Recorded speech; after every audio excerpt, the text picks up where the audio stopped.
Алматы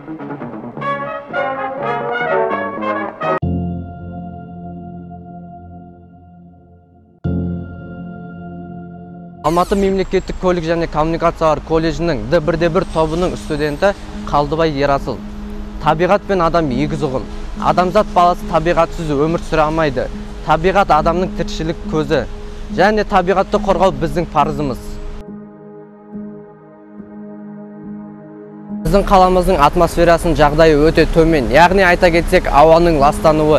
Себеп келтіретін болсам, автокөліктердің түтіндері, ТЭЦ-ің түтіні, завод, фермалар және тағы да басқалары. Бұның бәрін қаладан тыс шетке орналастыру қажетпіз. Себебі ол түтіндер біздің атмосферамыздың жағдайын құрта береді.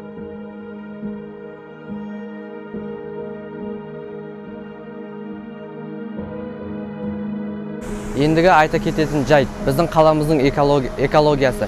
Біздің қаламыздың экологиясы өте төмен. Неге? Мысалға айта кететін болсақ, біздің қалада адам көп. Адам көп жүрген жер таза болмайды.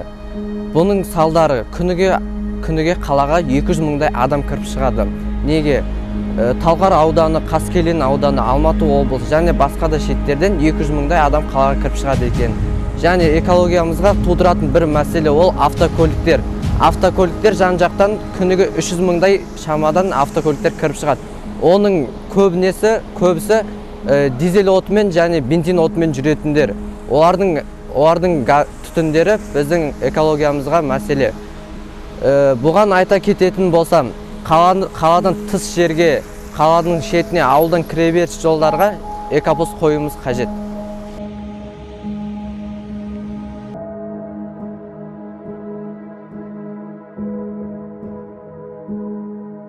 Су жер бетінде тірі организмдердің өмір сүруін қамтамасыз ететін минерал.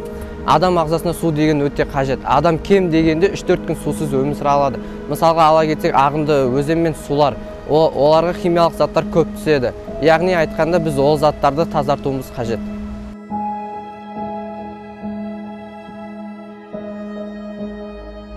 Адам баласының ең басты байлығы денсаулық.